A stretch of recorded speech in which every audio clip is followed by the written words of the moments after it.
My current employer po are not able to provide me enough hours para po ma-maintain ko yung 30 hours minimum requirements for full-time job due to overstaffing. I see. Nakukuha po ako RCIP recommendation for my permanent residency sa current job ko.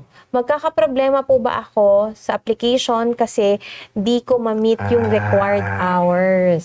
Sa tingin ko hindi naman kasi ang requirements lang naman talaga ng RCIP yung job offer ng registered employer and then yung recommendation ng community. So in your case you're saying na may recommendation na kayo. Usually tuloy-tuloy naman yon kasi hindi naman talaga nga required doon na mayroon kayong existing work or full-time ba yung work nyo unless specifically si RCIP or yung community na yon na in-apply mo yun yung nire-require nila kasi each community can have their own requirements or guidelines para doon sa recommendation nila. Pero yung default nga is hindi naman talaga yon required. Kumbaga, it's up to that particular community kung i-add ba nila yung requirement na yon. Kasi ang gusto lang naman malaman ni RCIP, pag ikaw ba naging PR na, mag-work ka ba dun sa kanila, dun sa lugar na yon, sa community na yon. So if the answer is yes, kampante pa rin si RCIP. It doesn't matter really kung right now nasaan ka ba or may work ka ba ngayon. Kasi future ang tinitingnan nila eh. Pag nabigyan ka na ng PR, dun sila nakatingin, not exactly kung anong situation mo ngayon.